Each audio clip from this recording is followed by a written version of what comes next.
It was an incredible game. I was really proud of the way our guys stepped up in that moment. That was, a lot of people been talking a ton of shit, like, oh, their schedule's weak and they haven't played anybody, and that's why their record is this and that. And, I thought that was much of a statement game as a regular season game can be. No statements are truly made in the regular season because none of the shit matters once you get to the playoffs. But if there was a statement game, or if there is a such thing as a statement game in the regular season, I thought that was one, just because of the noise surrounding coming here to Brooklyn, playing against Kevin and James, which is always tough. Young team, coming off a loss, coming from Charlotte, and having to bounce back from that, starting a road trip with a loss. I thought it was really, really, really a huge step in the right direction for our young team. I wouldn't say we're that young. It's kind of a mixture of old and young, but I also thought we could have played a lot better, which is encouraging because in order, to beat one of the best teams in the NBA with two of the best players in the NBA in such a young point of the season for us coming on the road, I thought it was a big deal. But the encouraging part is we can play so much better and we beat that team the way we did. So some beautiful things ahead, man. We got to continue to build, continue to grow. Starting to hear all the noise about, oh, man, the Warriors are winning championship and blah, blah. Like, that shit's not real. We have a long, long, long way to go. But I am enjoying and embracing the process of getting there and trying to help bring our young guys up to speed as fast as possibly can. And I think we're starting to see that with young guys like Jordan Poole turning the corner. Jonathan Kuminga, as of the last week, starting to get minutes and really giving great minutes. And I can go down the list. But the reality is those young guys are coming along, and we're 12-2 because of it. When you think about the landscape of the Golden State Warriors, and you look at the past, say, 7 years, those first 5 of those 7 years were brilliant. It was a championship followed by a Game 7 loss in the NBA Finals, followed by 2 championships, followed by a Game 6 loss after we lost 2 of the top 10 players in the world to injury in a matter of 48 hours. But then you go past that and you have 2 years in between that up until today. And those 2 years were not so pleasant. It was a shit season where obviously Klay was out due to an ACL injury. Kevin had left, Andre had been traded away, and Steph broke his hand, if I'm not mistaken, 2 or 3 games into the season. It's funny because I was looking at, Steph showed me a clip the other day of a lineup that I was on the court with that year in film. It was myself at the point, Glenn Robinson III at 2, Eric Pascal at the 3, Amari Spellman at the 4, and Willie Cauley-Stein at the 5.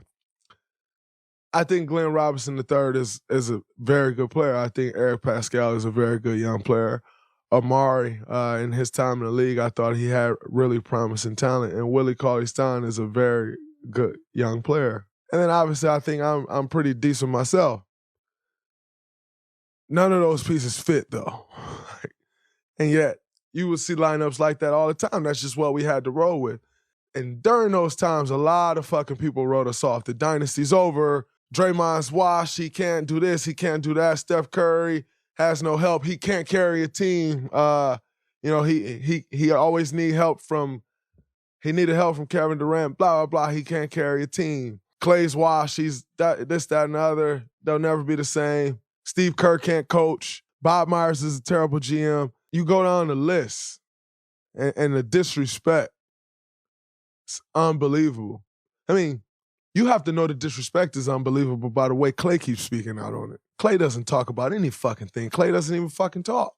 And yet, this guy keeps fucking going insane about the lack of respect that we are getting as an organization, that we are getting as a dynasty. He just keeps going apeshit about it. But I get it, because everyone wrote us off. And yet, here we are 2 years later, sitting in first place in the NBA. And hey, man, it's a lot of basketball left to be played. Like, I'm not going to sit here and act like, man, we're sitting in first place at game 60. Like, it's game 15.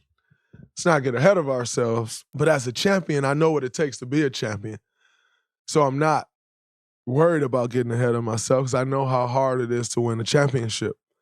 But what I do know is we have a damn good team. And we will continue to grow. We will get Klay back. We will get Wiseman back. And those are two more important pieces to what we're trying to rebuild here.